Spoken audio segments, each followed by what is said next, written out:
Good afternoon, everyone. I am the Reverend Dr. D. Dawkins-Haigler, but everyone calls me just D or Reverend D, or the Honorable, but you can just call me Sister. Today, we have the distinct pleasure of hosting one of the parallel events for the 66th Annual Commission on the Status of Women held by the United Nations. As you all know, prior to now, all of the sessions used to be in person in New York during the week. This session is always held for 2 weeks in the month of March, which is Women's History Month, or the month in which we honor women. This year, the Commission on the Status of Women started on March the 14th, and it will end on March the 25th. There are numerous panels that are held across the globe representing the different interests for women wherever they may be in the world. So the overall arching theme this year for the Commission on the Status of Women is entitled Climate Change, Environment, Disaster Risk Reduction. And so that's the overall arching theme. But our theme today for this panel with these dynamic list of women is COVID, climate change, and economic security as it relates to empowering women around the globe. And we have one of the most awesome group of panelists with us on today. They range from different genres of work ethic, and they also are from all different places in the United States and in Africa. So what I'm going to do now, I'm going to introduce each panelist, and what I would like each panelist to do is just to give us a couple of minutes concerning who you are, what you do, and how you have come to the table to discuss the issues that we have right now. I'm going to begin with President-elect Laura Hall. Representative Laura Hall comes from the great state of Alabama, and she can finish introducing herself to everyone. Representative Hall, I'm giving you the floor. Good afternoon, everyone. It is an honor to be a part of this distinguished panel, certainly in the month of March as we celebrate Women History Month. The most interesting thing that I would say about me is that my name, as you've heard, my name is Laura Hall, that I am the daughter of Elizaiah and Elizabeth Vanderbilt, the granddaughter of Olivia and Ollie. And so I could start with that. But more importantly, that I am the legislator for House in Madison County. My background basically is education. So I'm a strong believer in education and believe that every child that enters a classroom should enter into a room where there is a teacher that believes that every child can learn. And I think if we can have that type of foundation for every child, we would find many of the issues or the changes that we would like to see certainly could be addressed at a very early time. And so I am honored to be a part of this group and look forward to any questions or additional comments that I will make later on. Thank you. Thank you so much for that, Representative Laura Hall. We appreciate all of the great work that you are doing in Alabama and throughout the country. Next, we will hear from Senator Nina Turner. Thank you so much, Reverend D, and to all of my sisters. I am very honored to be with this esteemed panel. I consider myself a hell-raising humanitarian. I think that it is important that women who shake and shape the world raise hell for good, and that is what I do. I've served on the local and state levels of government, serving as a Cleveland City Councilwoman and an Ohio State Senator. I've been blessed to be able to navigate the federal level, serving as a national surrogate and then a national co-chair for Senator Bernie Sanders as he was running for president in both 2016 and 2020. I've had the opportunity to run a national organization. I've been in the private sector. So I've had and also in education. I often neglect to talk about me being a professor at a community college right here in Cuyahoga County. I do believe that it is vitally important that we address the issues that impact women, because the issues that impact women impact all of society.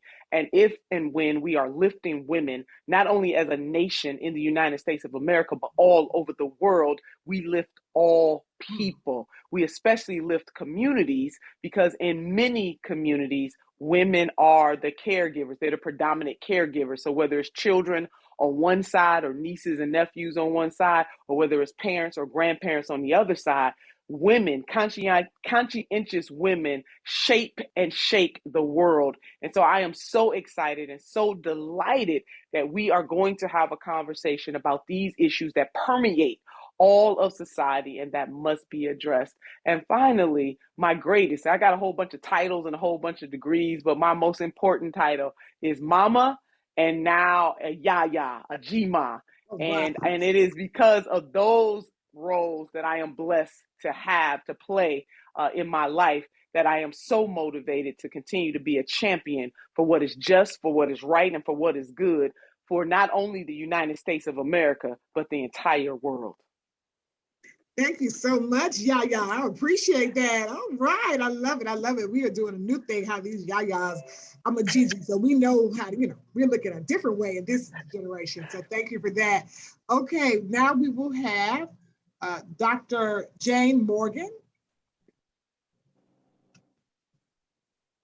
Hello, my name is Dr. Jayne Morgan, and I am the Executive Director of the COVID Task Force for the Piedmont Healthcare System in the state of Georgia. This is the largest healthcare system here in the state of Georgia. 19 medical campuses. We cover 70% of the topography here. So very vital and very important that we really understand our communities. Our hospitals are located in both rural areas and urban centers, academic centers, business sectors. And so we need to be able to understand all communities that we serve.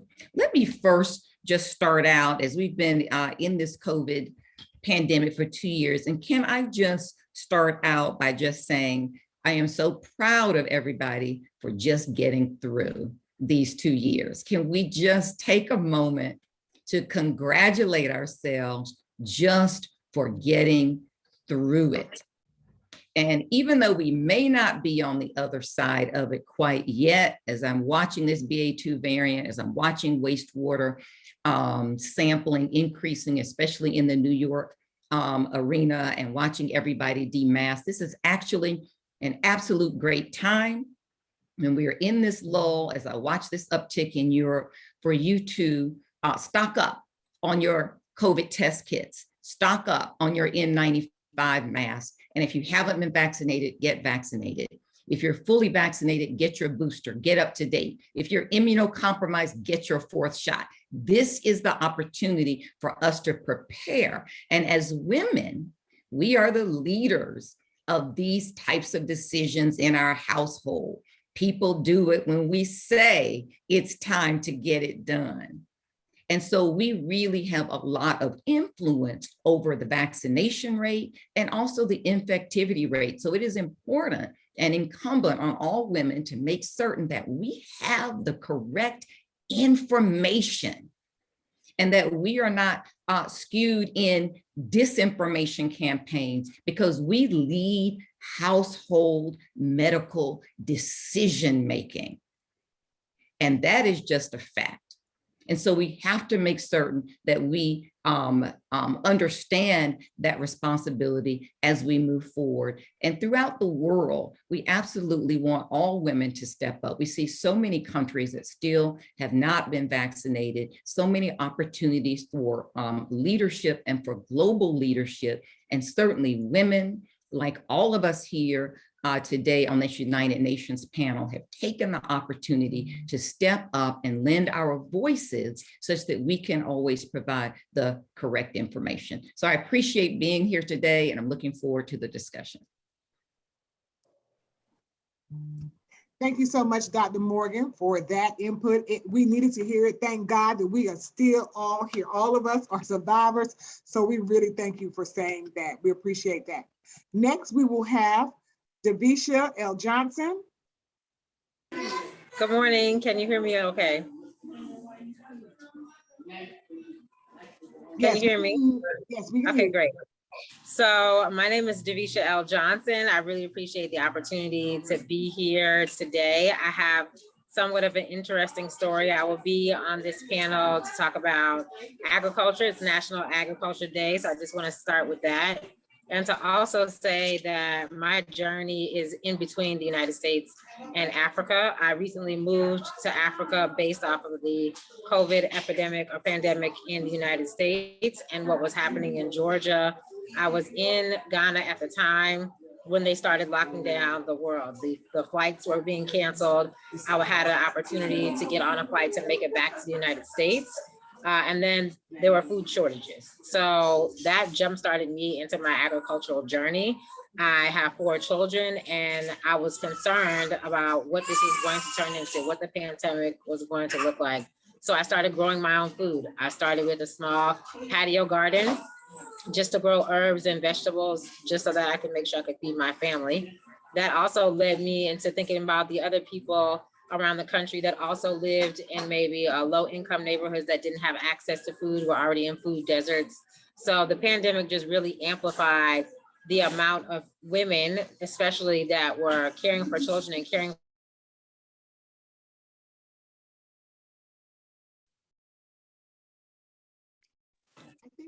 I think her audio is having trouble.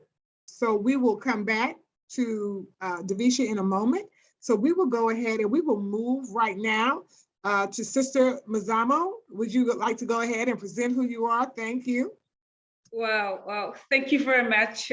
My name is Sindiswa Mzamo, the President and founder for the Circle of Global Businesswomen. It is indeed an honor for me to be here and speak about women's issues globally. If we talk about the pandemic, if we talk about climate change, an organization that was born during COVID.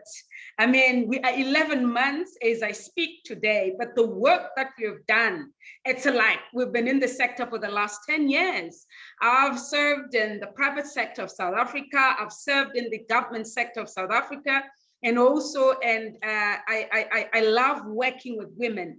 There is always a motto at the Sector of Global Businesswomen that we always say that we believe that women leaders must actually play their role to lead in this changing and unpredictable world.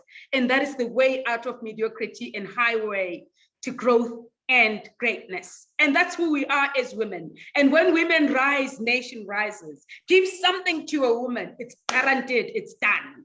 And hence we're sitting in this platform today to demonstrate who we are as women with greatness, as women of vision. You know, today I'm standing on a very powerful verse. I'm the daughter of the bishop. I'm the daughter of the Most High. And I always celebrate God wherever I am, because I'm what I am today because of God. I'm what I am today because of greatness. And grace has taken me so far. And if it was not grace, I was not going to be able to speak in this platform. And hence what Doc actually said, that we must actually thank ourselves that we've crossed over River Jordan. But what we need to do now is to take that leap of faith and do the right thing, vaccinate, wear our masks. And that is very important to keep ourselves healthy. And as the Circle of Global Businesswomen, we are just a network of intelligent and innovative women who are authentic in our endeavors to take, the global shift. And also, our mission is to actually connect with women worldwide, leverage on resources, and create a global community of women who are empowered. Within 11 months, we have done that. Already, we are in 20 countries globally.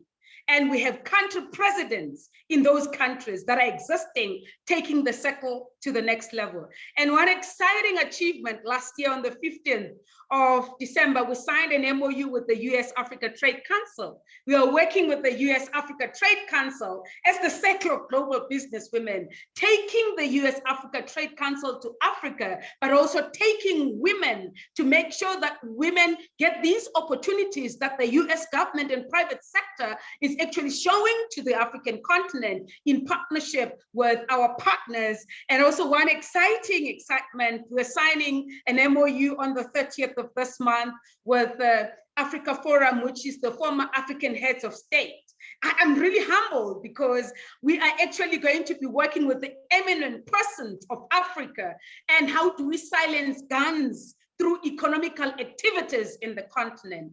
And this is really great for us as the Circle of Global Businesswomen. But above all, I thank God for the achievement that has actually been happening within the circle. And connecting to our sisters, I want to thank our dearest sister Davisa. When she came to Africa, we connected. We are actually doing great things in agriculture. As she's saying, we are actually going to partner with the African Union Development Agency, working on mitigating strategies on how do we, combat climate change on agriculture, working with women in agribusiness, in moringa, and in beekeeping. And those are the two focus areas that we'll be focusing on. I mean, I'm just coming from a meeting now with the chairperson of Africa within the Circle of Global Businesswomen, leading the agribusiness sector, deliberating on these issues so that we'll be able to actually come up with a very strong initiative, working with our dearest sister Davisa Johnson to make sure that our work that we're doing. You know what COVID has taught me? COVID has taught me that collaboration is the new competition. And there's nothing that I can do as the circle without collaborating with Davisa, without collaborating with Yavi, without collaborating with Dr. Morgan, without collaborating with the Honorable Reverend Dr. Dawkins, globally so. So, and I think this is our new way of doing things. And I thank COVID at times. I know people will always say, why are you thanking COVID? Because I've traveled the world through my computer. We've learned the Circle of Global Businesswomen through the computer.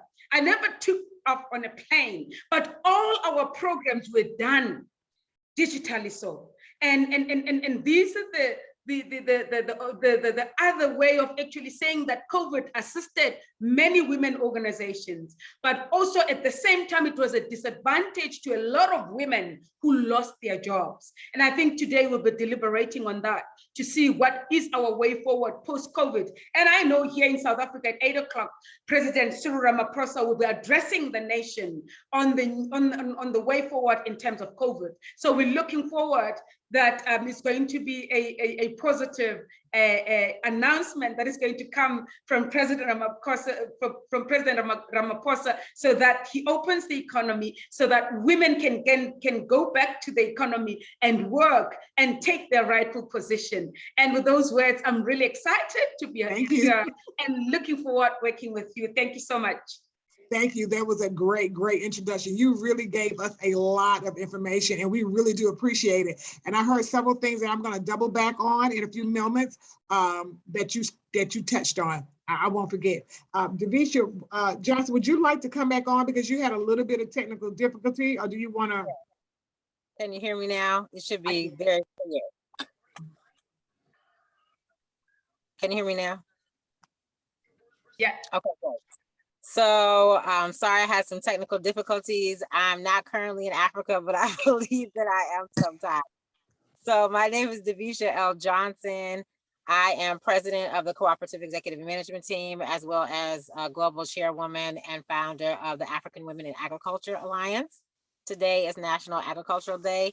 So I would like to start with that and briefly tell about my journey here and why I'm on this panel. I became very passionate about agriculture because of the pandemic. So I was in Africa at the time, March 16th to be exact, of 2020, when I heard that they were closing down airports and I was going to be stuck away from my children in Ghana for an undetermined amount of time. So I ended up getting back into the United States, luckily, but then found that there were food shortages. Everyone was buying all of the food from all the grocery stores. I started to think about people in low income neighborhoods that have food deserts. What were we going to do? So I decided to start growing my own food. I started a small little patio garden that turned into understanding and having a deeper connection to the food that I put in my body and how it then affects everything else. So the full circle of life, from planting a seed to watching it grow to then putting it in my body, gave me a deeper connection for food and the agriculture space. And then I was already into government contracting in my other firm, DL Johnson Consulting Agency. So there was a lot of things going on in the government with supply chain issues. And these things kept coming up where people were just running out of things. So I thought that I can use my network and politics with the elected officials that I know, like Dr.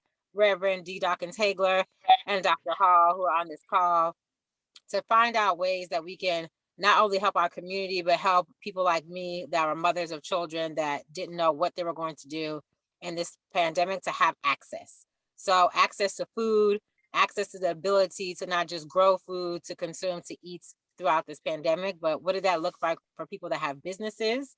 How were they then going to feed their families, physically, literally feed them, and financially? So the Cooperative Executive Management Team was born. We are a farm management services company that focuses on Black farmers globally and giving them access to agricultural processes, resources, funding, and technology. And that demographic that we touch is specifically in Africa is mostly women. So there are women in rural areas that are feeding their villages, which then means they are feeding the country, which then means that they're feeding the world. So my job at this point, now that I've moved to Ghana, I've been there almost 1 year, is to not just bring a knowledge transfer from the United States and the systems that are currently in place and the things that do work and the things that don't work, but what does that look like globally for women that essentially A, just want to feed their families, and then B, how then we can become more prosperous in doing that. So transferring knowledge from just having a farm to how does that farm become a business? And as Chairwoman, Ms. President of the Circle of Global Businesswomen has said, we have signed an MOU because this information needs to be shared globally. So whether you are a woman in a rural village in Zambia, or you are in Manhattan, or you are in South America, if you have a small space to be able to grow food and then grow wealth from that, that is what our focus is. We also have an alternative focus, which is another part of this conversation, which is climate change and the possibilities of what the different types of agricultural products that can be grown can be used for climate change. This in particular, my interest in is industrial hemp. So the United States in 2016, through the president at the time, enacted the federal farm bill that allowed for the legalization of hemp. So having the conversation on how this plant that has been used to vilify and torture a certain demographic of community, namely Black people in the United States, how do we turn that on its head in 2022 as women across the world that are already growing tomatoes and corn and all types of other agricultural products? How can we again change this particular plant into something that we can use to grow wealth, build industries, and build nations? So moving to Ghana essentially again was part of the process of the policy behind the legislation that was created for the cannabis and hemp space in Ghana. They are currently working on their legislative instrument. So I'm trying to interject, or I am interjecting myself in a place where I can be not only the mediator, but help to transfer knowledge, connect women through the Honorable Ms. Dawkins-Haigler, as well as Ms. Cindy and some of our other panelists. So we have a holistic view of how we as women can feed our families and grow our future. So I appreciate the opportunity to be here, and I can't wait to have this discussion. Thank you so much, Davisa, and all the great work that you are doing in Africa and in the US. Now we will have, I'm going to come back with some more questions for you in a minute. So now, Yavi, are you ready? Yes, absolutely. Okay. I was running around the airport trying to find a spot. So I do apologize for being a few minutes late, but yes, absolutely. Can I go? Can I go ahead? Go, Yavi. Yes, please. Yes, no, thank you. So, similar to Senator Turner, the saying goes that well-behaved women rarely make history. So I'm so privileged and I'm very honored to be surrounded by not so well-behaved women, because it means that the future of women from an equality perspective, from a freedom perspective, from all aspects, will find its way into the future for our daughters and for generations to come, purely because we are surrounded by women who are not necessarily always well-behaved. And my sister Davisa Johnson stands at the very head of that queue in terms of not well-behaved women. I am from the organization called the Pan-African Business Women's Association, or PABWA, which is a think tank for economic transformation of Africa. I am a proud and unapologetic born continental. Africa lives within me. It is what I will fight for until my dying day. And just because of the fact that as a continent, we have never been allowed to be who we are and all that we can be. And I just want to put it into logistics. I'm a former corporate and investment banker. So stats and numbers always make sense to me. And I just want to put this in context for you. So in the next between 10 to 20 years, Africa's importance to world markets, specifically the US, is going to grow significantly. And it is going to drive and change the American understanding of prosperity, purely because by 2100, 40% of the world will be African, not born everywhere else, but from the continent. So this includes things like ICT infrastructure, et cetera, et cetera, et cetera. In my day job, so to speak, I am a international government advisor to African governments, but also to international governments, purely because I facilitate funding and investment for sustainable infrastructure development. So from a climate change perspective and environmental protection, in terms of making sure that Africa reverses some of the colonization and that we are able to align to certain aspects of SDG. And when it comes to women and youth, women are going, gender poverty is our reality. Davisa was alluding to that from an agriculture perspective. So gender poverty is our reality. Climate change is going to affect us and going to impact women disproportionately and hugely so. We've got the next generation. Africa is home to the world's largest percentage or number of single mothers, which means that marginalizing women marginalize the youth. So we're going to have generations of marginalization if we don't deal with the patriarchy and ensuring economic and inclusion of women and youth. Money runs the world. It runs the world. So women and youth need to be included. It's not a case of shall be, should be, could be, would be. We need to be. And that is the bottom line. Just to end off on two things, is that we are living in a time that is called the pandemic flux syndrome, purely because our brains are used to predictability, and this is not well for our mental health. Women are disproportionately affected by that. So when you say, Senator Turner, it was Ms. Jayne Morgan, is that we made it. We made it through an entire flux syndrome, and that's been given a name in 2021. We made it, but women are disproportionately affected once again by GBV and all of those kind of things. In Africa, rape, conflict is a form of power. It's a form of, a way of being able to create the patriarchy that continues to affect us and plague us as a continent. So yeah, I'm an advocate of the AFCFTA. You will hear about it. I'm known as Miss AFCFTA. I've been given a nickname. And the AFCFTA drives unity in Africa, but it also drives, from a trade policy perspective, it drives certain things in terms of Africa's prosperity. So tomorrow Africa's tomorrow is all encroached in the AFCFTA and what that is going to do for us from an economic and financial inclusion. And finally, I'm a mom. And like all the moms on here, we have a responsibility. We are activists. We are, we have day jobs. We are superwomen in every aspect and trying to be able to be moms at the same time.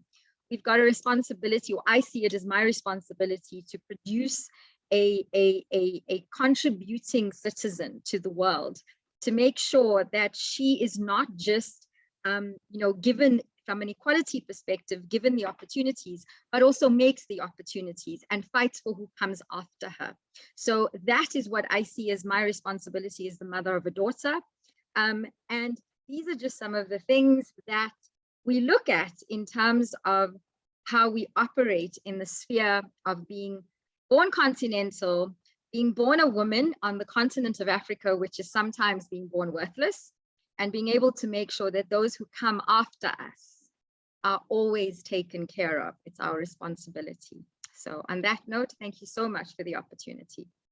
Thank you so much, Yavi. Those were great, great, great comments. And so what I'm going to do now is I highlight everyone and bring them back to the stage. I am going to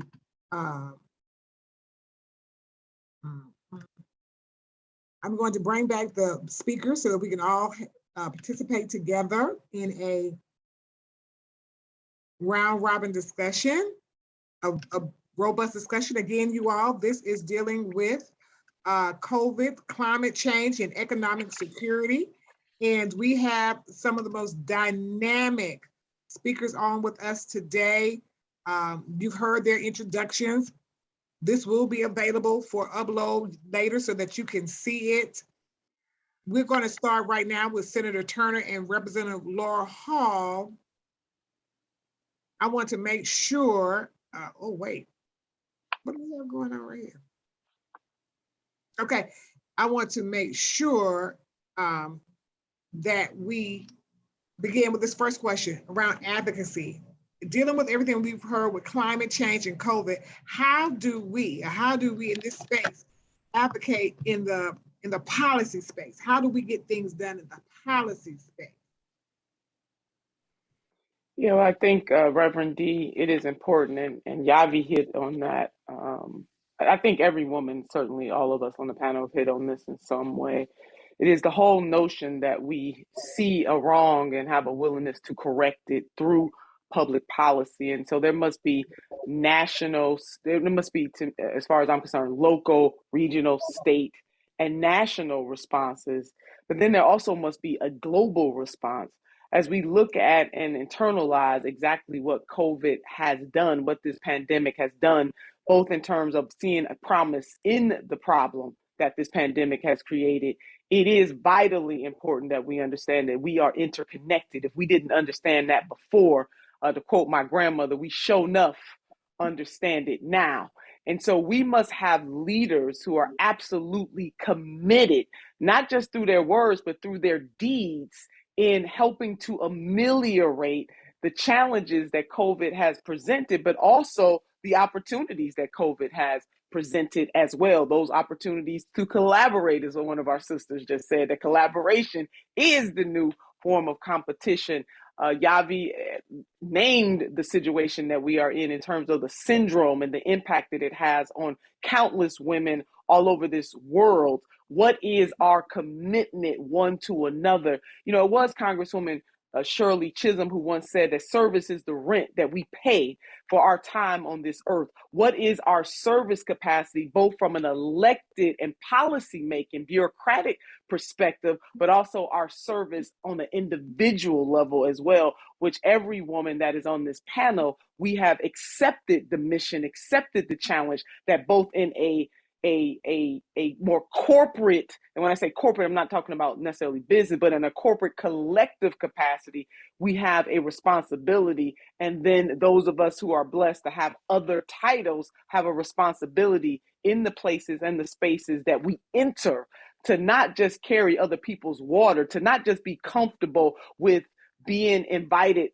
you know, to events and to parties and stuff so that we stay within the status quo. We have a moral obligation to get outside of the status quo to both shake and shape the world. So there is a legitimate public policy position that must be taken all over the world and in our individual countries. And then there is a position that must be taken by the people collectively rising up and demanding more of our leaders, no matter where we live.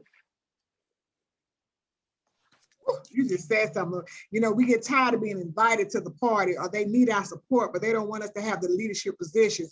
That's why we're going to change this thing, and that's why we're going to get you elected to Congress. That's what we're going to do. All right, next, Representative Hall. Yes, and so I couldn't say more than to agree with what has just been said as relates to, as we think about COVID and the impact that it has had and connected all of us, whether it's locally, state, nationally, globally. But the most important thing about that, those of us that are in leadership, we have a role and a commitment to make sure that we are looking for and creating policies that are equally or fairly being distributed, and not in such a way that some of us get to the table and we get the crumbs versus getting a slice of the cake. And so I think we must always be mindful of the fact that the mere fact that we sit in these seats as a legislator, that we're not sitting there just for the individual.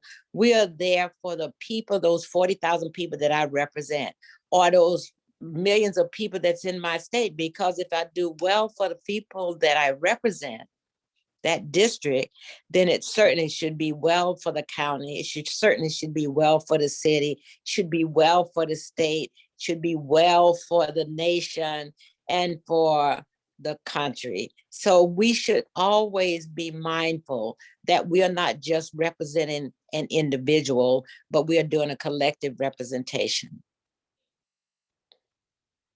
Ooh, that is power. This is why I'm so glad to have you all on a panel like this.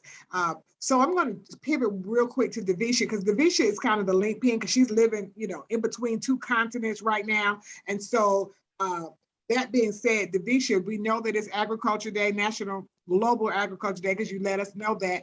Tell us how we bridge the gap in between Africa and the United States, well, Africa and the rest of the world, as it relates to risk reduction, because, and harm reduction because of COVID and climate change in the space of being a woman. How do we do that? Connect the continents. So thank you for that question. I think it's really simple. So if we think about how we are already connected, we're already connected as a human nature by food. So everyone has to eat everywhere. Somebody has to grow that food. So what does that look like in Africa? It's somewhat of the same as it looks like in the United States. There's a small portion of the population that is growing the food for the entire nation. In Africa, it's mostly, as I said, rural women.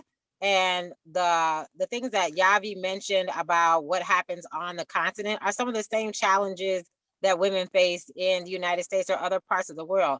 There are misogynistic, male-dominated industries that we have to live and work in just essentially every day, and then still have to come home and feed our families. There are industries that we decide to venture off into business ventures that are male-dominated, but we still have to come back home and feed our families. But there is a culture around food that dismisses the people that are actually putting in the hard work to grow the food. So that's why I think the link between the two is just basics of how do we educate those of us in the United States and Africa and all over the world on not just the importance of food, but the people behind it.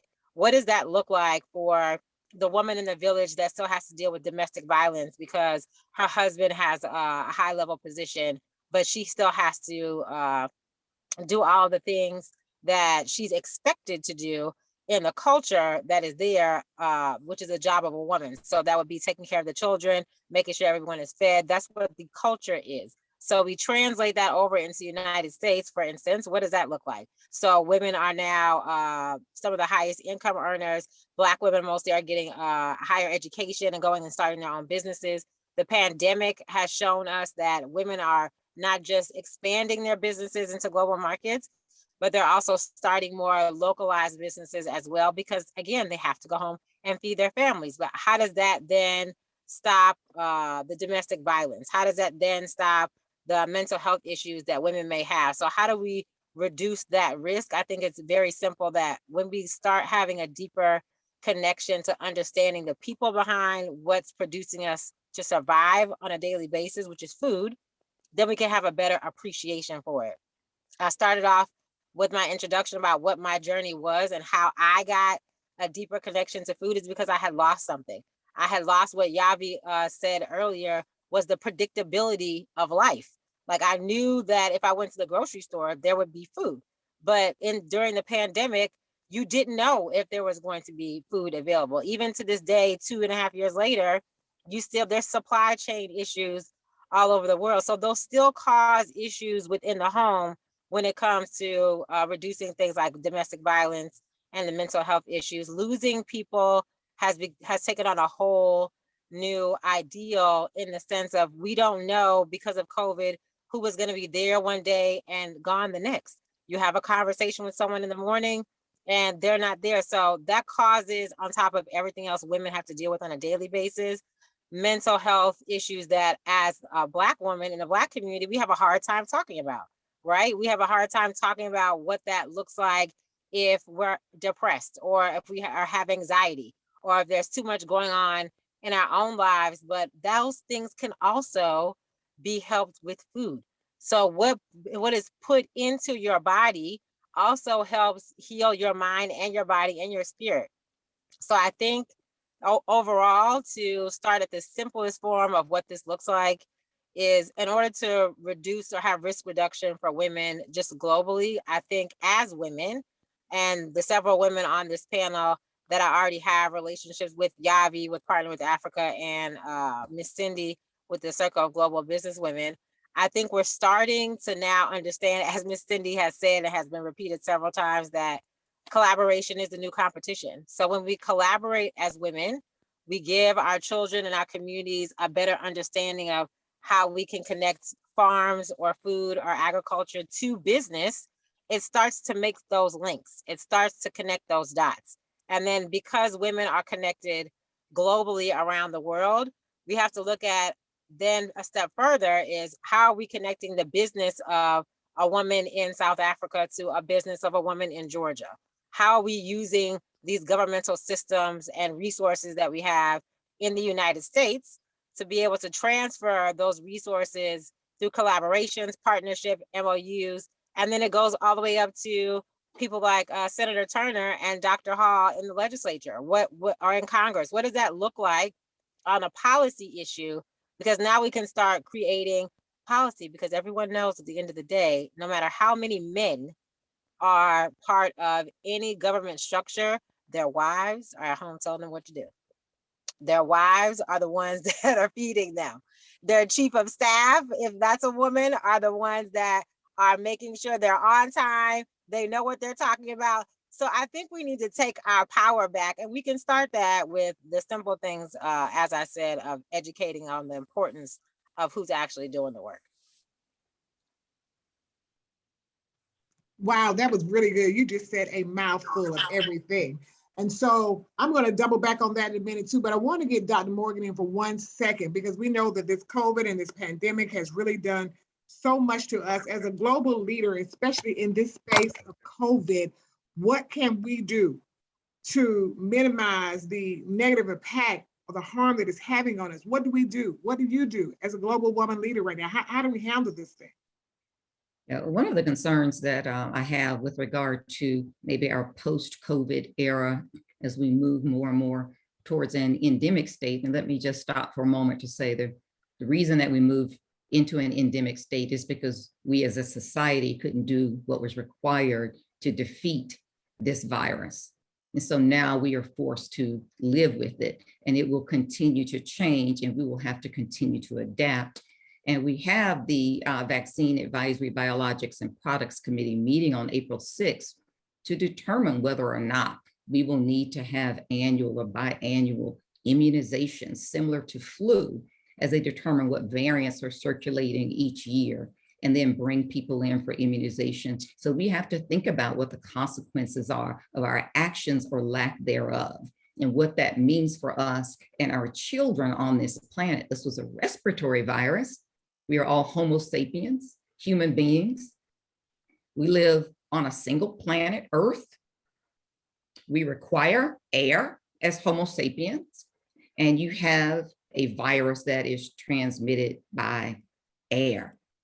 And so unlike other pandemics that maybe are foodborne or bloodborne or fecal-borne, where we can isolate ourselves to a degree and keep ourselves safe, as human beings, we were unable to opt out of air. And that linear concept was very difficult for people to grasp the severity of this. And so when we get on the other side of COVID, we are going to be looking at what is the true toll of COVID on all of our families, certainly families and people of color, certainly women, in areas of delaying medical care, delaying treatment, not having food access, the pandemic misery index. Yes, there is a such thing as the pandemic Misery Index. 80% of the United States of America identified with one area of that pandemic misery index, but when we do a deeper dive, we see that it was not equitably distributed. Most people were either Black or Hispanic or other populations of color, and certainly disproportionately women, taking care of children, having to step away from the working environment to manage children who were at home, schools that were not at home. And when we look at the corporate environment, and we talk about moving up and paying it forward and paying homage to our ancestors, but also reaching back to bring people with us.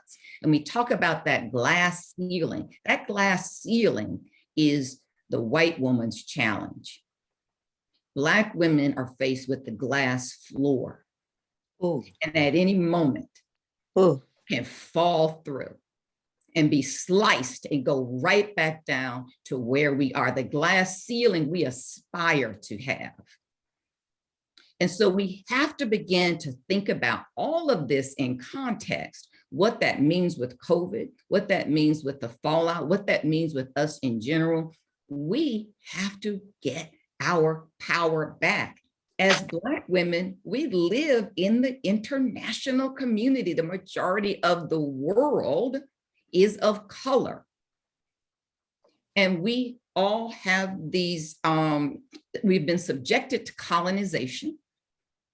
And we've got to begin to understand that even in the United States, we code switch constantly, stepping in and out of majority and minority cultures. We live in an international arena, and we are a part of an international community already that others who have power over us are not members of. We've got to begin to collate all of our power as the majority of people here on this planet and to move it forward. A lot of that, again, rests with women and where we are. So I appreciate the time to talk about it today. You know what? This is going to be the best panel ever. And I'm not trying to just gloss over this. I mean what I say and say what I mean. And the only reason I'm not just going on and going deeper and deeper is I don't want to take up y'all time, but I could listen. Okay, thank y'all for speaking truth to power and telling us like it really is, Dr. Morgan. We needed that at that very moment. And so I'm going to give this next question to you, Senator Turner, because I know you have to get off real quick. Y'all understand Senator Turner is running for Congress.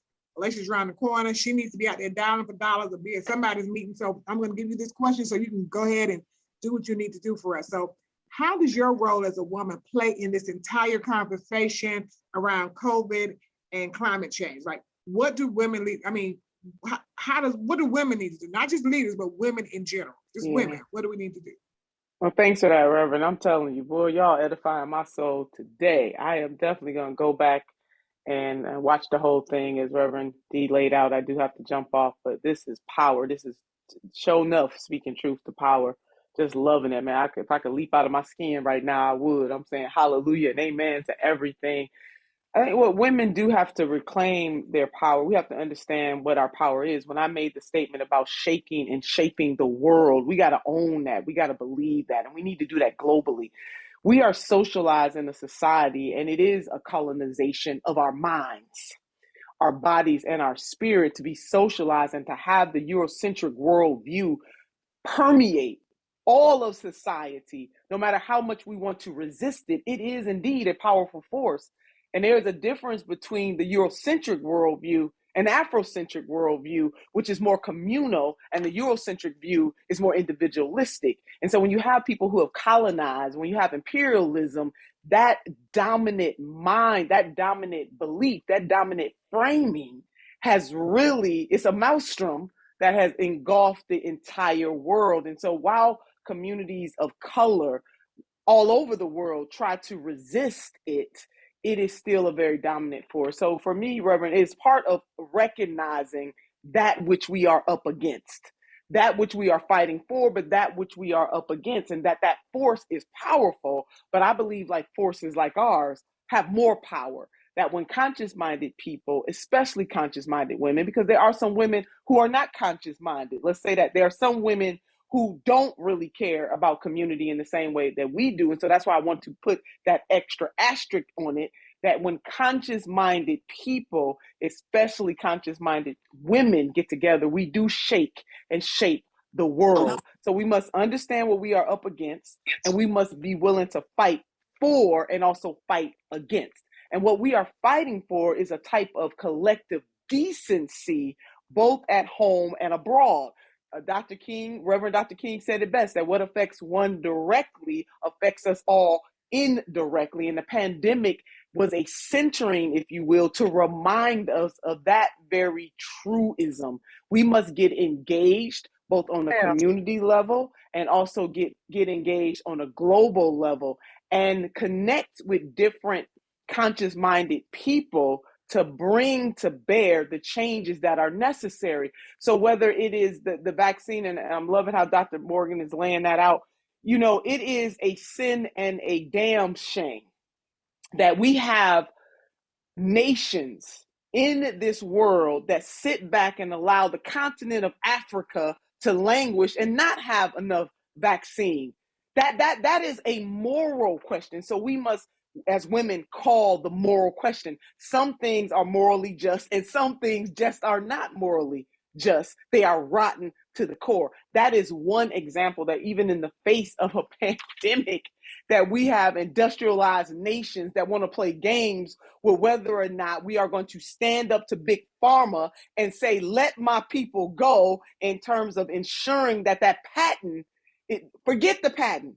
Let's get the vaccine out all over the world, because it doesn't matter, as Doc laid out, air, we all need it. So there's no border for air. And so it is asinine on its face to deny other nations the ability to be able to have just even one dose of the vaccine. Here in the United States, some of us got the booster already, and we got sisters and brothers and family and friends and other places in this world who haven't even gotten the first dose. How asinine, how imperialistic is that, to think that we're safe and our sisters and brothers are not safe? So that interconnectedness, and I'm hoping that women reclaim that, whether they mamas, you know, or mamas in the community or mamas in the boardroom, we must reclaim that and use, I think, the unique power that we do have as conscious-minded women to shape and shake the world. That shaking part, though, is very key, because you're not going to make a whole lot of friends when you're trying to shake the world. And even people who ought to be on your side will turn against you because you are fighting against the status quo. The status quo must go. The status quo never serves the interests of the poor, the working poor, and the barely middle class. So again, we need women, conscious-minded women, in spaces and places, from corporate America all the way to big mama in the household, who has a consciousness of our collective power and ability to call things, to see things as they are, but to plan for something as it could be. I think it was President Nelson Mandela who once said, it always seems impossible until it is done. Or Audre Lorde, who said, when and where I enter, I'm paraphrasing her, but I bring my people with me. There's something about the feminine spirit that is conscious that can turn this whole thing around. So Reverend, we must reclaim our power. We must utilize our power, and we ain't got to have extra special titles to do so. Now, it is beautiful when we do have extra special titles. Let's not forget that when we are in those spaces and places, to use those titles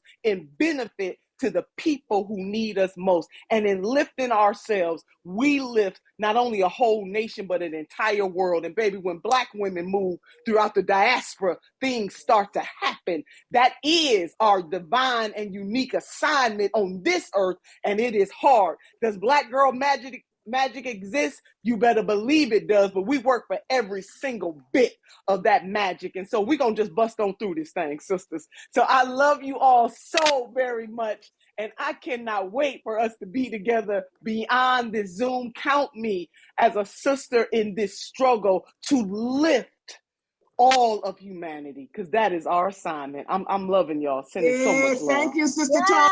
Thank That's you, a thank mic you. drop. That's a mic Oh drop my on God. today. And the I key love word you y'all. said, conscious.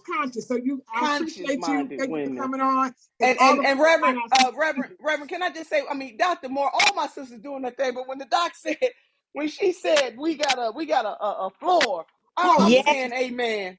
Oh Yeah. my God. Black women have a glass floor, white women have a glass ceiling. And I think it was Yavi who talked about born worthless. Man, y'all better shut it up. That connects us, that whole sense that we constantly as Black people, but especially Black women, have to always prove our worth when this world wouldn't be even a minuscule of what it is today without the spirit of Black women. Hello, somebody. I love y'all all. I'm going to drop off of this thing, but I cannot wait to watch this afterwards. Peace and power, prosperity, and conscious-minded solidarity to all of y'all. Y'all are shaking and shaping the world, and I love you, baby. Thank you. Love Davisa, you. thank you, baby. Reverend, thank you. Bye-bye. Thank you. Bye, all Thank my you. sisters. All right. I'm telling you what, she was on fire. I'm telling y'all, all of y'all have, y'all have taken this to the next level. And we cannot negate the fact that every single Black woman here, you're producing more than just magic. You are the secret sauce to everything that's going on in the entire world. Because people don't realize that. Melanie Campbell said something to us, and she is the president of Black Civic Participation. She's not on here now, but she said that Black women are the secret sauce to everything in the world, and that's a true assessment. So that being said, y'all keep it going. So now I'm going to bring it over to, let's go to South Africa. And so we're going to have Mzamo and Yavi. I want y'all to come in with that fire that you all have. We're going to do Africa, Ghana, Davisa, all of y'all. Just come on in and talk to us a little bit about what do we do? Where do we go from here with the interconnectedness? Talk to us. How do women get together and move the mission? Because Madeleine Albright said something. She was the former Secretary of State in the United States, and she said that there's a special place in hell for women who don't help other women. Special place in hell for women who do not help other women. So we women helping other women, we're collaborating, we're bringing it together, because when Black women get in the mix of everything, that's when things begin to change. That is a known fact. We can't be out here caping for other people, not that we don't love others, but we got the first. Black women are always saving everybody else. Now it's time for us to save ourselves. Okay. Mzamo, Yavi, it's on y'all. Whichever one of y'all want to go first. Thank you. Thank you very much for the opportunity. My dearest sister, the senator, actually, motivated me and inspired me. And I think what is important for us before we even talk about collaboration, the character of a woman is very important to lead that collaboration. And why I'm raising this is because of the challenges that were faced in COVID. I'm talking about a value-driven, ethical woman, and a woman who is actually focusing on teamwork, and also a woman that can wear different hats in the industry and making sure that she's actually rallying behind other women to actually participate in this collaborative efforts, in this collaborative manner. But also to say that COVID has done a lot of the harm than good in our society. If we speak about digital marketing, there's something called accelerated automation. What accelerated automation means, it has made women to be scared to actually use digital marketing or use presentations via the laptops or via any platform.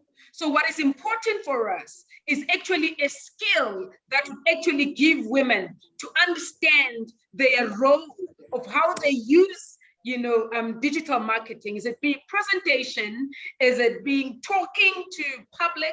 Is it being in any platform where they can actually express themselves? Why I'm actually saying that, I can give you an example. For the sake of global business women, we used digital marketing for where we are today. We never went to any private company in person to actually present of who we are, but we used digital marketing platforms. That's another one powerful platform that we must actually take into cognizance and make sure that women connect with one another. Now, the second one, in a practical example, we are actually now in partnership with Business France, it's the Sector of Global Business Women. And what we are doing is we are training our own women in terms of exports awareness program in partnership with government here in South Africa on the first week of April. And I can say, yeah, because we can't talk about exports and you don't train women. Even with the Africa Free Trade Agreement implementation, you can't talk about that if women don't understand what is their role in trade and how do they take themselves forward. Now, the second one, policy. And I'm glad we had legislators that spoke earlier on. Policy is very important. Trade policies for us as women, it must actually speak to us as women. And that's why it's important that we need policymakers that have a women mind, that are women to write those policies on our behalf so that they understand the challenges that we have as women. So it's very important in terms of policy making. Not only policy making, decision making. Let me change that phrase because that's very important. Decision making. And I know my dearest sister Jayne, Dr. Jayne Morgan will agree with me. If you look at COVID as we speak right now, we had a research that was actually done by the Global Health 50-50 that actually picked up that when we talk about global parity globally, men are still dominating the sector. But if you look at the 70% of women in the workforce and the only 26%, it's senior leadership. And it shows that we still have a gap and a long way for us to address that parity, where we talk about glass ceiling and the floor ceiling, which affects both women at large in global markets. So I think for us, it's very important to actually address the issue. I don't talk about empowerment in any of my platforms. Why? Anybody can actually come up with an empowerment program and run with that. But what I always say is inclusion. And when you talk about inclusion, when women's issues are not catered for, when you come up with an inclusion strategy, automatically there's going to be a policy that is going to address that inclusion. So for us, it's very important as the Sector of Global Business Women to actually look at the programs that are being deployed, whether in the continents, be it in Asia, be it in Africa, be it in globally, that speaks to the fast tracking of women in global trade in terms of the export awareness, in terms of the programs that we're doing. Now, the second one, the role of private sector. How do we make sure that private sector leads these engagements? And how do they actually bring women on board so that they'll be able to lead the exports and import strategy?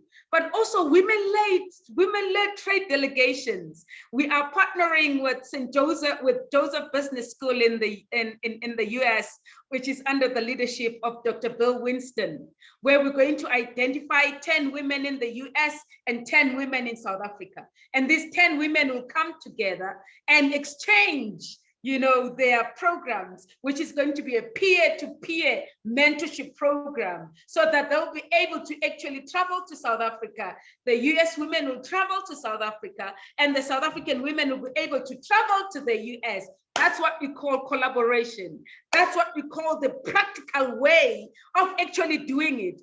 I'm not very good in talking. I'm an action-driven person, and hence our programs at the Circle. We don't talk a lot, but we come up with programs that address that particular issue on the ground. So women-led trade missions are very important to address the issue of collaborating across the globe, be it in Africa, be it in the US. Now, coming to the continent, I was listening to my dearest sister Yavi and my dearest sister Tena talking about who is Africa.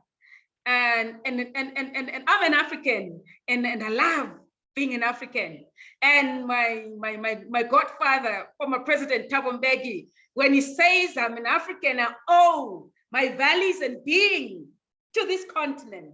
Yes, I'm a daughter of Africa, and hence I believe very strongly in Africa. And why I'm saying that, we've got a population of over 1.2 billion.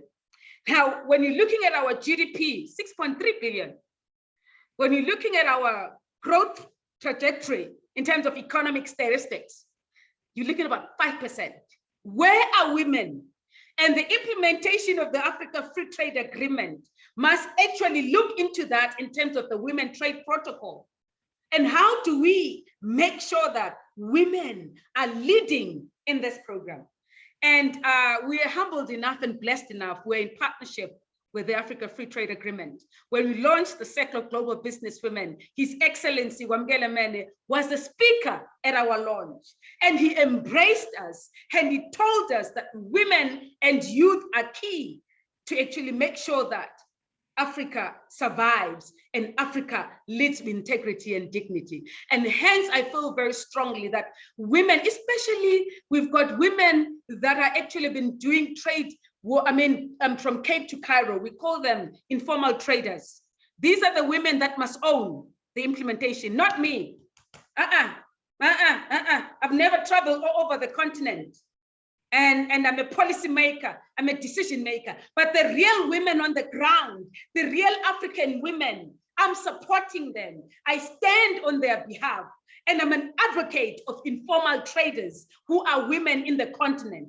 They must take the lead for the implementation of the Africa Free Trade Agreement. So much that there's even now suggestions that they must come with an association so that we'll be able to actually gather them and assist them and register their businesses, because the critical thing is to actually make sure them to be formal so that they'll be able to actually work the Afrism Bank, work with all these programs that the Africa Free Trade Agreement is actually working on. So as the Circle of Global Businesswomen, as we speak right now, we are championing the role of informal traders in Africa. We want them to lead the implementation of the Africa Free Trade Agreement. Yes, I would say, yes, we have arrived. If we can give them an opportunity to be the ones that are leading us in the Women Trade Protocol so that they take their rightful position, and even youth, because we're sitting with about 71% of young people in the continent, will really say that we have arrived, is what His Excellency, the Secretary General of Africa Free Trade Agreement has said. So I'm actually pleading in this platform, let us support informal traders in Africa. Let us make sure that they take a lead in the implementation. Thank you very much. Thank you so much. That was a powerful word. So I heard a couple of takeaways, how Black women have to have their own trade missions and how we have to get involved in import and export. And then earlier, when I said I was going to come back to you, you talked about the U.S. Africa Trade Council and some of the things that they're doing. And I've been doing some work with them. So if you go to the website, you see me with my shorter hair, go look. So I want to continue to do work with you all and get the message all across the world, especially even the Black women that are participating on this panel today who are listening in to us. There is so much to be done, and we can get it done if we all collaborate, because many of them on here are business owners who are interested in doing business in Africa. So when we all put the trade missions together, we're gonna grab them because they have money and they're ready to get to work. Or they have expertise like Dr. Morgan, who we can put in front of a lot of international organizations to speak on COVID and harm reduction. And so Yavi, I'm turning it over to you now. Thank you, Dr. D. I'm on my way to, the reason I'm running around an airport is because I'm on my way to Zambia. I chair the gender cluster for the African Union's ECOSOC. And there's a reason I'm telling you this, is because when we look at civil society from a gender equality and, all the different civil society who's fighting for African women across the continent, the two things that I want to be very clear on, and I'm preaching to the choir, but I'm giving you the affirmation of what we work with, is that women are not an homogenous group.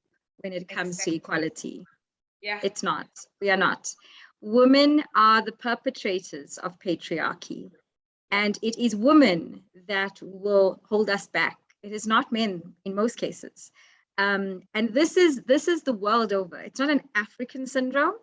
It's a global syndrome. It's a gender. It's a sisterhood syndrome. It's a sisterhood issue.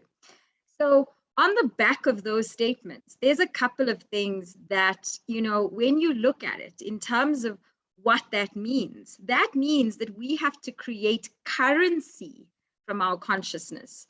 We have to create currency from collaboration. Collaboration is what we do as women. We even go to the toilets together.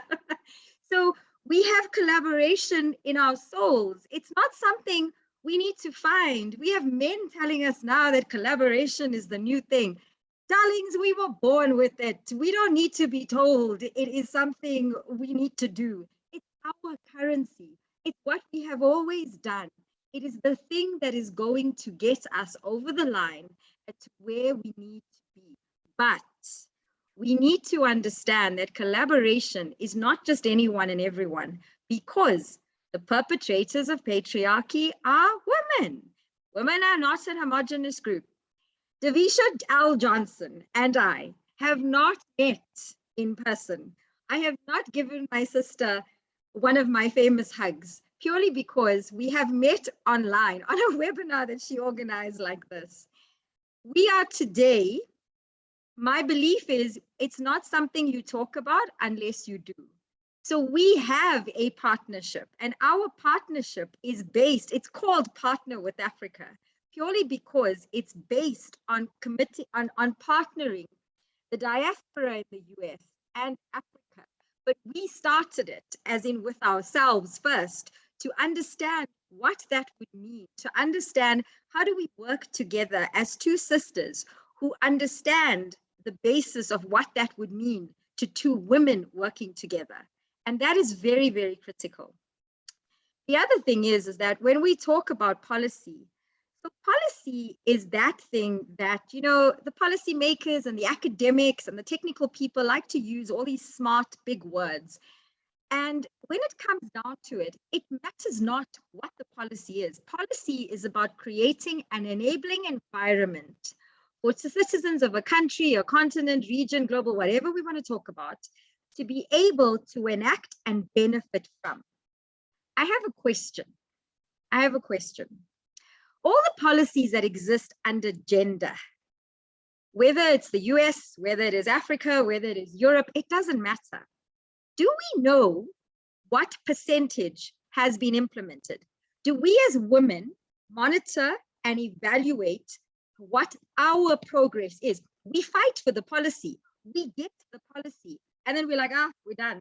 We don't need to necessarily monitor and evaluate. I'm going to give you a quick example. The African Union, after much pressure, put in a policy of 33.3% public procurement for women-owned businesses on the continent.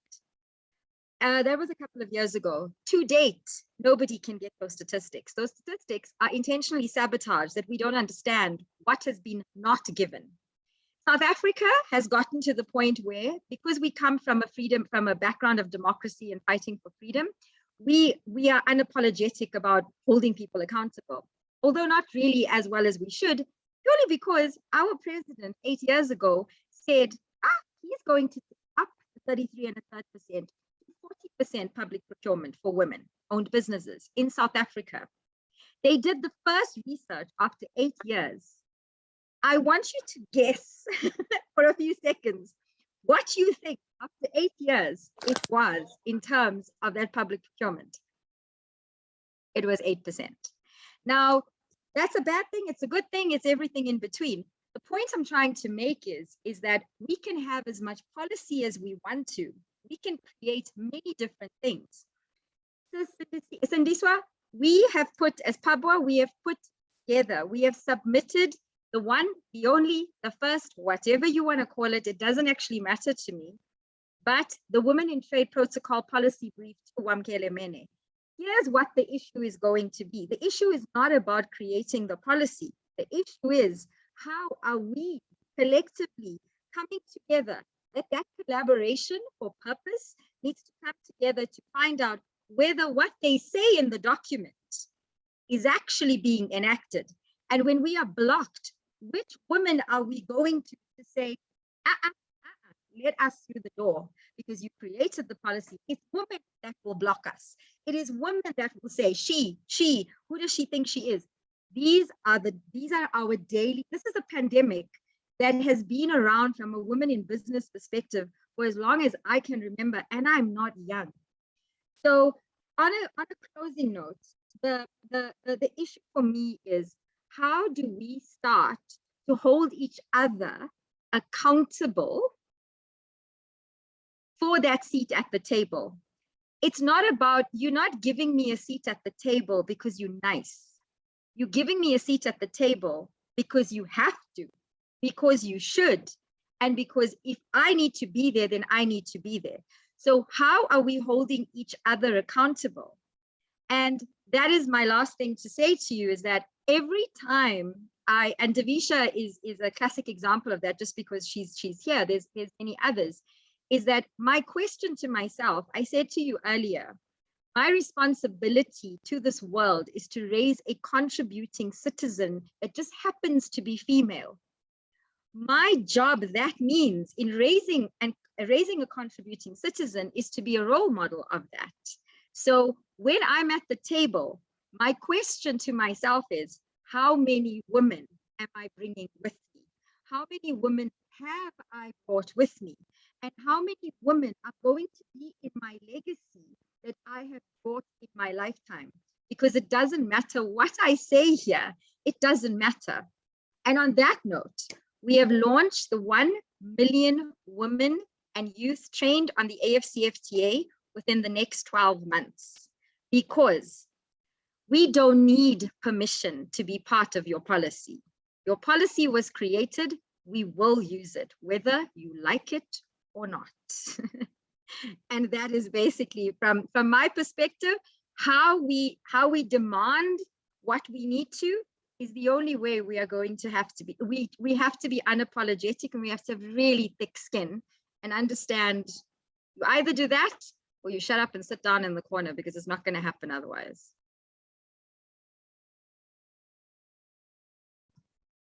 Thank you for those words. And so you said several takeaways. First of all, we need to have some type of accountability as Black women, as sisters, and really ask ourselves, are we our sister's keeper, or are we just, trying to keep track or holding someone down because of competition? And then you said something else, how we bring people along. And so this is one of the things we have to do. We have to lift as we lift, we climb, lifting as we climb. We got to bring others along with us on the journey, because when we get together, there is so much strength in our numbers.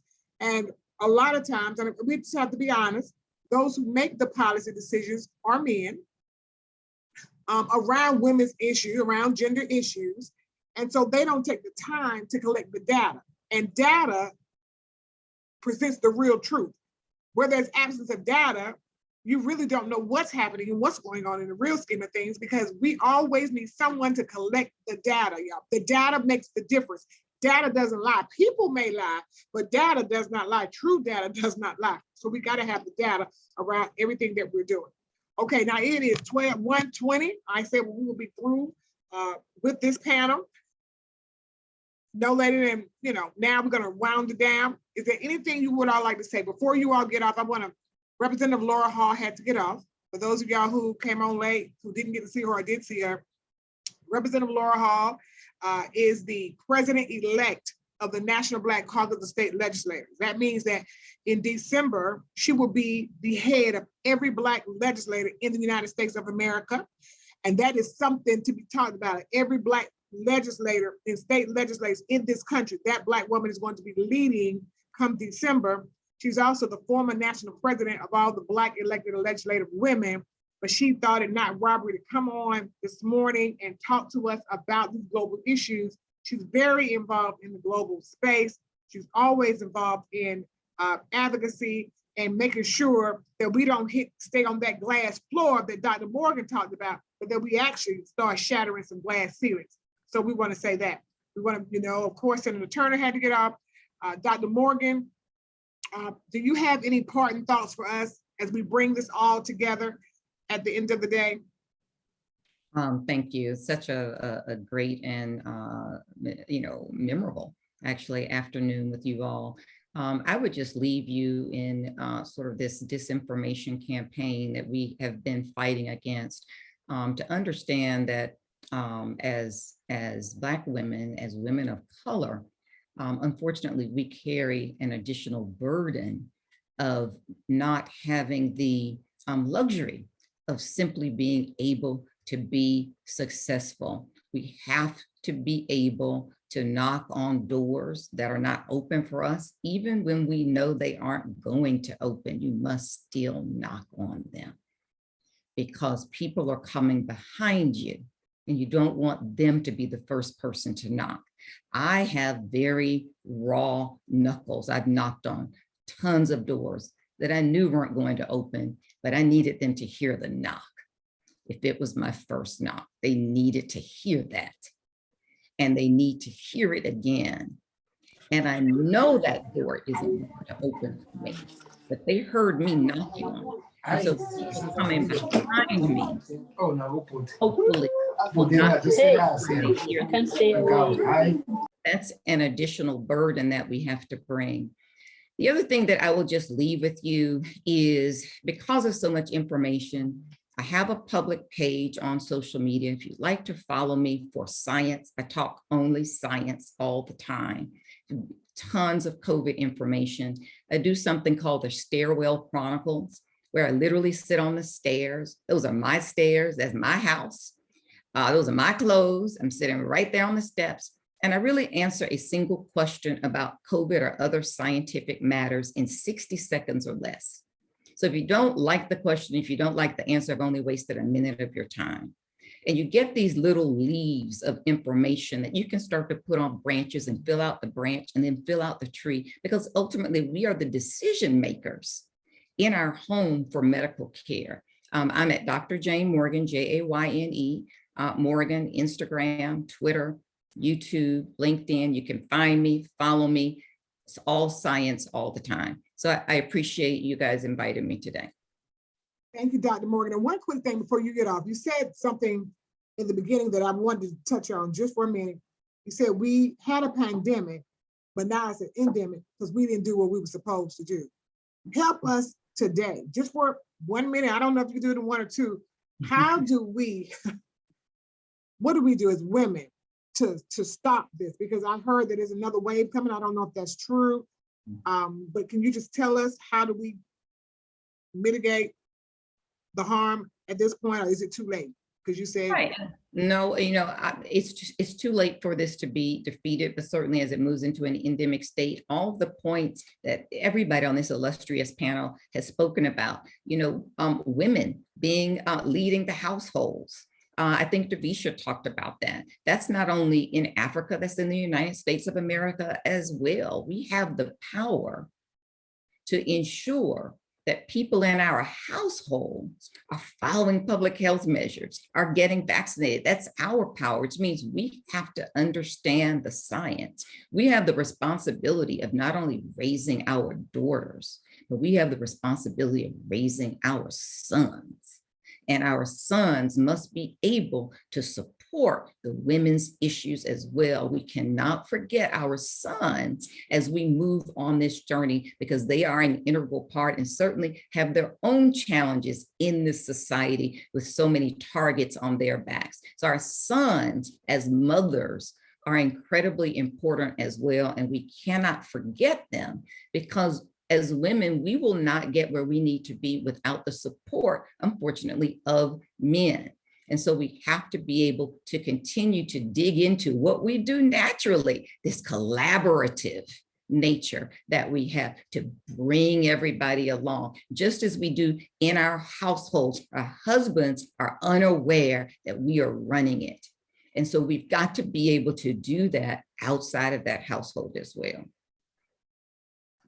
And we are running it, and they just don't realize it. Thank you so much, Dr. Morgan. Yavi, I know you have a plane to catch. Thank you so much for your time. We appreciate you. Give us closing remarks, and how can people find you? Thank you, Dr. D. Thank you so much. It was such a lovely, well, in my world, it's a lovely evening to spend with all of you.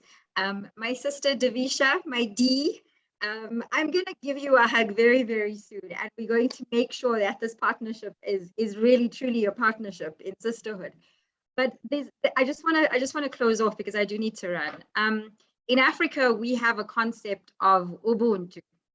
And Ubuntu simply means I am because we are. And if ever there is something that unites us across the globe, it is Ubuntu.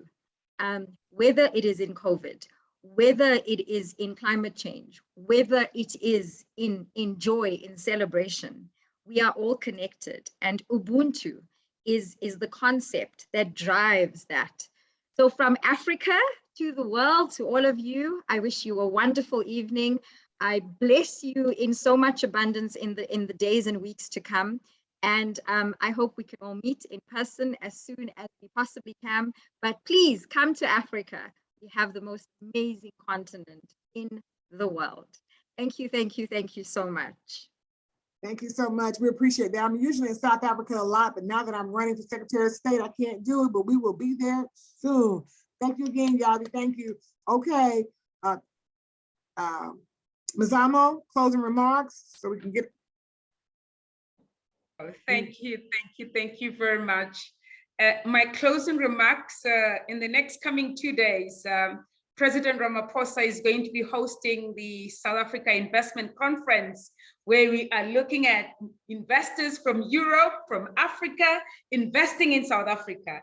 And this is your home. So we're inviting you to come and invest in South Africa. We're inviting you to come and invest in Africa.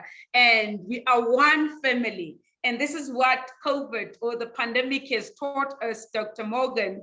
I still remember one of the few sessions that I attended where there was a global strategy. It was not a South Africa strategy on pandemic. It was not an African strategy on pandemic, but it was a global strategy on pandemic. So what COVID has taught me is that we are one in the universe. And whatever we do, let's do it together. Let us unite, because united we stand as women and we can move mountains. So let us keep the spirit that I'm actually seeing in this platform, my dearest sister Davisa. And thank you very much for the partnership, and looking forward working with you in Africa and taking women to the next level in the continent. And my dearest sister, the president of the Circle of Global Business Women, President Denitra Kelly, who's also an executive at the US Africa Trade Council. Thank you, US, for borrowing, us, your sister in Africa, to actually work. This is what it's all about. And even in this platform, so we don't just meet people and don't work with them. I make it a point that if I've touched you, Dr. D, I'm taking you along. If we've touched each other, Dr. Morgan, let us take each other. I'm going to follow you on your page. One day you'll come and speak at the Circle of Global Business Women. And all the women that have spoken here, Dr. Davisa, let's make sure that we take them to Africa. Yeah. This is what partnership is all about in action. Dr. D, come to Africa on a webinar and see how do we empower each other on Women's Month as well in South Africa. Let us actually organize that, Dr. Davisa, and make sure that all of us that are sitting in this platform, we are going to Africa, we're going to South Africa and empower more women and make sure that they take their rightful position in the marketplace and globally so. And my last point of departure, education is very important. What I've learned through education is that character plus intelligence, that's the equal role and the responsibility of all of us as women leaders to acquire skills, to be educated, so that we lead with dignity and integrity and wisdom as well. Thank you very much. Yeah, don't leave us. We appreciate all that. And yes, I spend probably more time on the continent than I do in America, but we're going to talk about that. So we're going to come back to that. Davisa, thank you so much for bringing Yavi and Mzamo to us. It is a joy and a pleasure. I thank you so much. Closing remarks from you, Davisa. How can people find you? How can people get involved with the stuff that you're doing with cannabis, and tell them when the next cannabis conference is? Yeah, there you go. Okay, thank you. I appreciate it. I think I will just start by saying this, and this is perfect timing as my youngest daughter, who's 10 years old, is now joining us on this Zoom. Miss Victoria Lee Johnson as the next generation. So I just want to give a shout out to her. She is also of Nigerian descent. So there's your connection to the continent. But I also want to double that down with thank you to Honorable Reverend Dr. D. Dawkins-Haigler, who brought me up. This is why I'm sitting on this panel now. I started out as an intern with the Georgia Legislative Black Caucus, and she placed me with the perfect person. She is not here today, but Representative Sandra G. Scott. And that's how I got on my journey to how I am here today. So she is proof of what she speaks, and that she not only is empowering women and Black women and girls all over the world, but she will bring people up. She's a wealth of information. I want to thank Ms. Cindy Mzamo, with the president of the Circle of Global Business Women, for putting me into her group, into her network. I've met some amazing women and had an opportunity to have conversations. I'm still waiting on you to come to Ghana when I'm there, so we will connect. Just as Yavi and I said, we've never actually met in person, but this technology age has had the opportunity for us to be able to connect with women that we never would have thought we would have the access to connect to before, and realizing that we're all in the same types of situations on some micro level, whether it's microaggressions from racism in the United States, or it's that glass floor that Dr. Morgan so eloquently spoke about previously. But I just want to end with, you can reach me at Cooperative Executive Management Team on any platform. So it's Co-op Execs out on Instagram. It's Co-op Execs on Facebook. It's COOPEXECUTIVES. Co-op Execs. I'll put it in the chats. Also, Partner with Africa is also on Instagram and Facebook as well. And if you just Google Davisa L. Johnson, I have dedicated a lot of time and effort to make sure that my presence on the internet, which is the future of the world, is out there. So anything you need to know, or any information you need to know about me, is Googleable, as we say. I want to give a shout out to all the millennials.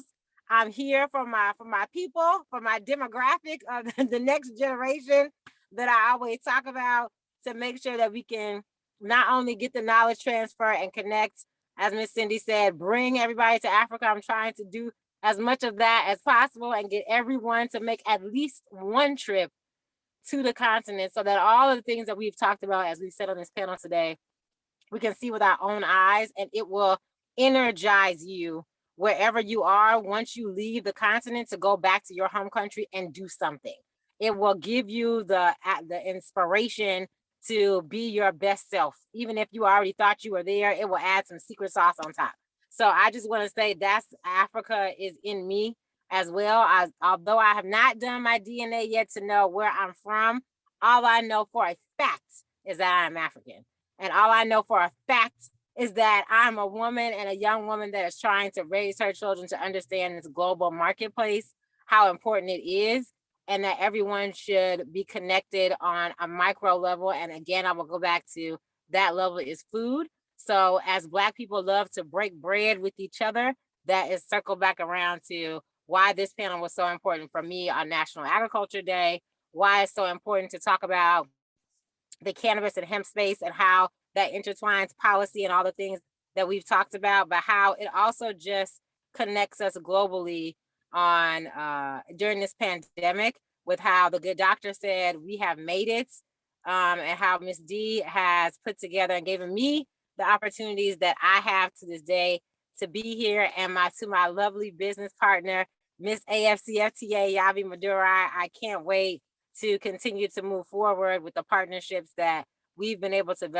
develop over these last couple of years online. And I just want to say to all those people that are watching now, or that will be watching later on in the future, these women on this panel are dominating in their own respective fields, but as a collaboration together of global women, I think not just for my generation, but for generations to come, we can continue to do this good work and see some impact. So I appreciate the opportunity to speak, and I look forward to seeing some of you, if not all of you, in person someday soon. Thank you. Davisa, you did not mention which conferences do we have coming up? Okay, so yes, so we have the 3rd annual Ghana Hemp Tech Conference, which will be at the end of July in Takoradi, which is about 45 minutes west of Accra, which is about, well, it's 45 minutes west of Cape Coast, which is about 3 hours west of Accra, Ghana. That is a 3-day conference. This is the 3rd year to talk about the education of getting Black people with the understanding of the industrialization of the hemp plants outside of the dispensary, retail production, or retail market that most of Big Pharma and everyone else wants Black people to stay in. They want us to be on the retail side of everything because we have such an enormous spending power. But we need to shift the mindset, just as we need to shift the mindset of those, what the possibilities are in Africa, shifting the mindset of what the possibilities are in cannabis. So that's what the Ghana Hemp Tech Conference is for. It's July, the end of July. So information will be coming out about that, as well as the Black Women Empowerment Summit, which I'm super excited about. And that will be 2nd week of October. And that will also be in Ghana. We'll be going to 3 different cities. Takoradi, we'll be in Accra, and then we'll be in Akusumbo. So we'll have an opportunity to have a spa day. There will be lots of women activities as far as making sure that we connect on various levels. We will have local journalists that has an initiative around period poverty. So we are going to touch all things that have to do with empowering our women and our young women and girls in Accra the 2nd week of October. Some more information will be about that. And we have another event in September in Washington, D.C. for those of you in the United States around cannabis, where we will be, Miss Cindy, doing the opposite. We will be bringing African leaders, elected officials, and businesses to the United States to get more information in Washington, D.C., where the policymakers are on how we can start creating bilateral trade agreements or bilateral policy on what this plant can do for us globally, which brings us back around to how we can then reduce the risk of women in certain situations and environments in Africa, and then grow wealth for ourselves and our future to come. So that's what we have coming up, and more information will be to follow, but I'll put everything in the chat. Thank you. Thank you so much for all of that information. I hope you all got it. If not, when you watch the replay, you can pick up some of it. So thank you all again for being the most wonderful panelists. Thank you, Dr. Morgan. Thank you, Sister Mzamo. Thank you, Davisa L. Johnson. I'm going to thank Yavi. I'm going to thank Senator Turner. I'm going to thank Representative Hall, because without you, this panel could not be done. Again, I'm D. Dawkins-Haigler. I am so glad to be a part of the global movement. I just believe that when Black women come together from all parts of the earth, there is no limit to what we can do as a collective. To find more information on me, you can go to I got so many websites, but D. Dawkins-Haigler, that is on Facebook, that is on Instagram, that is on Twitter. Then my campaign, I am running for Secretary of State. So all of that is going to be D. Dawkins-Haigler for Georgia on Facebook, Instagram, Twitter. And then you could always reach out to me. And I appreciate everything that you all do and are doing in your own individual lives. Thank every last panelist, participant for being with us today on March 22nd, 2022. Those twos mean something, I'm telling y'all. And also it is Agriculture Day. Be blessed and go out and conquer the world. And as Yavi said, we've all got to experience Ubuntu. So that's the word we're going to leave off of, Ubuntu. I am because we are, and because we are, I am. Okay, y'all go be blessed. Bye-bye.